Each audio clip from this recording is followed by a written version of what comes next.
Hello guys, good morning. So, ngayon po guys, ipapakita natin kung paano po mag-add ng rules sa Windows Server 2008 R2. So, before po tayo guys mag-add ng rules, make sure na meron po tayong IP address. So, we're going to check the IP address manually in the IPv4. Okay, so we are using the Class C IP address. So 192.168.0, then we have also the preferred DNS server 192.168.0.100. So this time, we're going to execute the DC promo.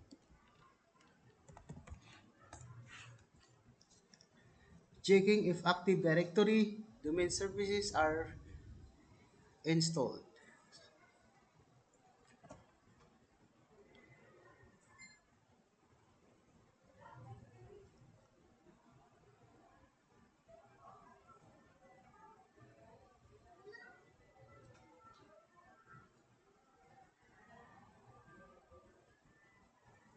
So mag-wait lang tayo guys kasi medyo matagal po mag-install ng rules sa Windows Server 2008 R2.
Active Directory domain services are being installed.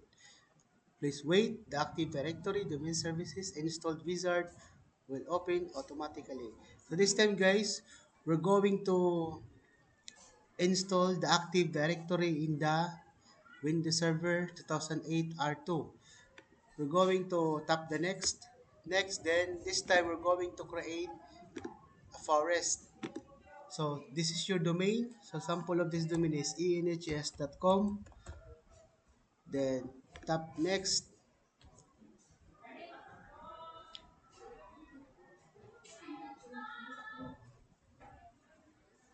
Then we're going to select the Windows Server 2008 R2 as our Windows Server default server.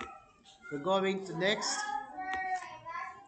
We're going to next. Then next. Then we're going to check the password admin 123 as your default password. Then to confirm the password, we're going to add admin 11234. Next, going to next. Then we're going to tap the reboot after the completion. We're going to reboot the Windows Server after the completion.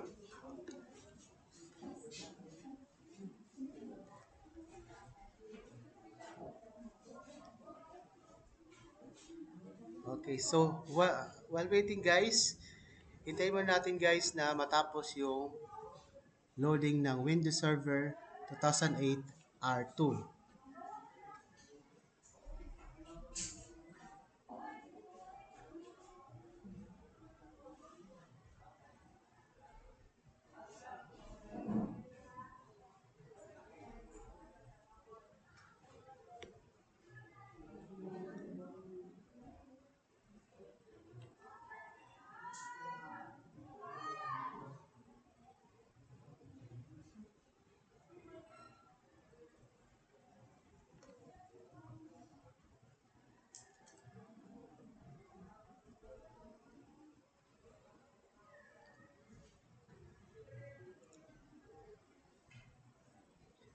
Then after this configuring the ADDS, the computer will restart so that it can.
Applying the computer settings. So this time guys, maghintay lang tayo guys matapos yung configuration ng device.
Okay, so this time we're going to switch the user, then we're going to type administrator as default username, then the password is admin 1234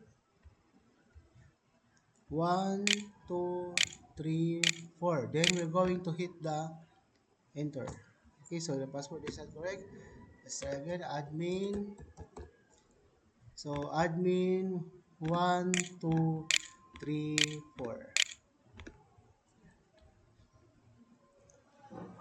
So applying the user settings and preparing your desktop. Okay, so this time we're going to check the rules in the Windows Server 2008 R2.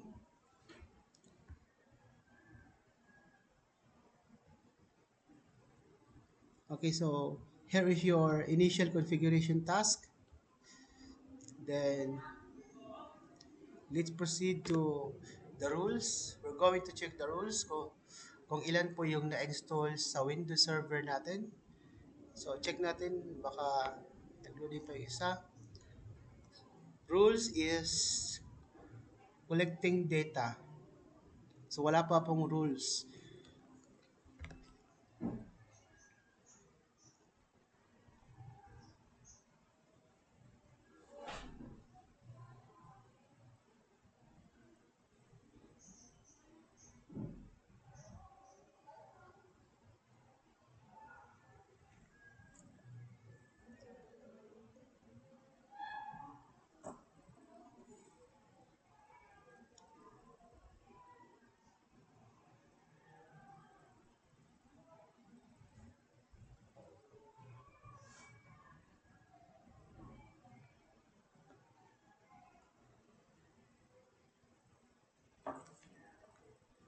Okay, so this time we have already the Active Directory domain services, the DNS server.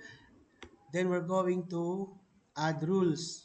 We're going to check the DHCP server, the file services, the network and policy services, the print and document services, then the remote desktop services. Para isang install na lang guys, we're going to tap next. Next, check this one. We're going to install the desktop session host. Next, next lang, then do not required level of authentication. Next, next only. The next network policy server. We're going to check this one.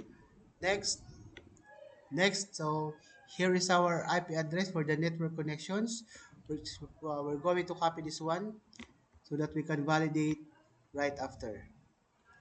So 192, it says 1192.168.0 then point 100. So this is your IP address. We're going to validate. So it is valid. We're going to tap the next. Next, then this time we're going to add the scope.